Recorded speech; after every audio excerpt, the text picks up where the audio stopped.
gluten-free self-raising flour, 125 grams of caster sugar, 125 grams of butter, preferably unsalted, a lemon, and 2 medium eggs. You may also need some milk to loosen up the batter. I'm also going to be using a small type of KitchenAid.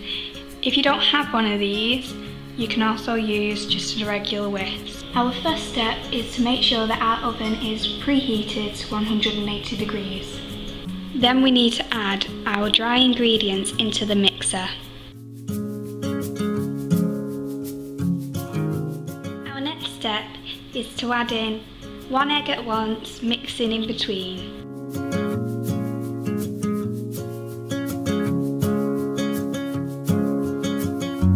I'm just going to cube the butter.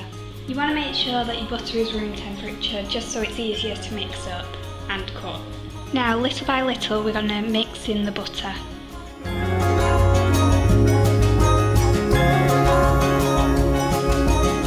can see now my mixture has gone all thick, and we're just going to scrape it down from the sides with a spoon and remix.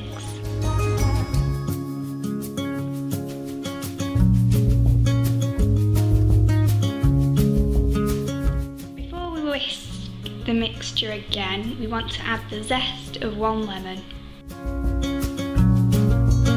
Adding the lemon zest is completely optional, you don't have to do it, it could just be a plain sponge. Right, we're just going to pop it back onto the KitchenAid. And we're just going to give that a thorough whisk.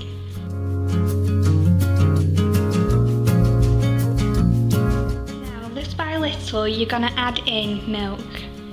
You don't want to add in too much to make the batter too runny, but we want it a little bit runnier than what it is at this point.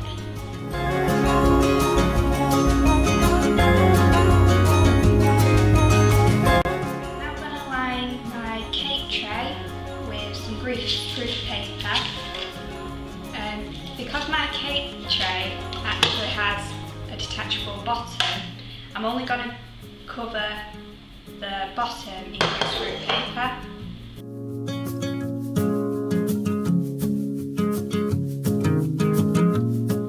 I've already greased the sides of the cake tin,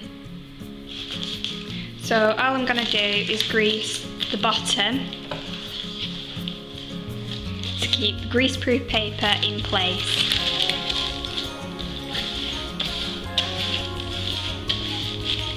Our next step is to put the bottom back into the case. All you need to do now is spoon the mixture into the baking tray.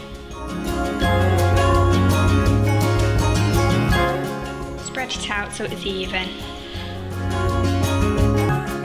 You then want to put your cake in the oven between 10 and 15 minutes.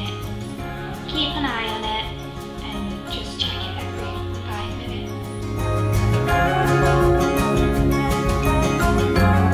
For the topping, all you'll need is icing sugar and a lemon. This isn't an extra lemon, this is the same lemon from the first list.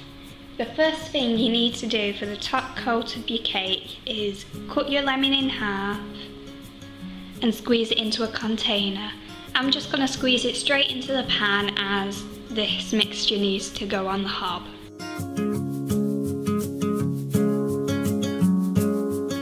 If any pips have fallen in, don't worry, just pick them out with your hands. First you want to turn your lemon juice onto a low heat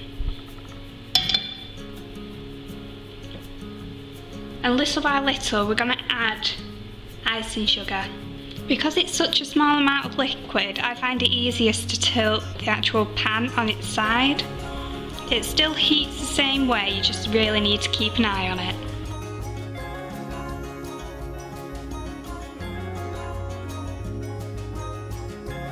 Teaspoons of icing sugar should be enough for the juice of 1 lemon. To test it, all you need to do is hold a little bit of the liquid out for a minute and see if it sets. Now I can tell that that's gonna set.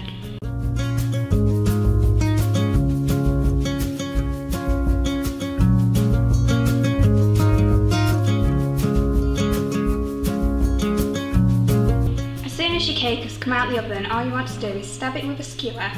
This will allow our top coat to soak into the cake. Then all we want to do is pour our liquid on top. You want to try and aim for the holes. And then you just want to leave it to go cool. You can keep the cake up to a week. After a week, the cake will start to go stale.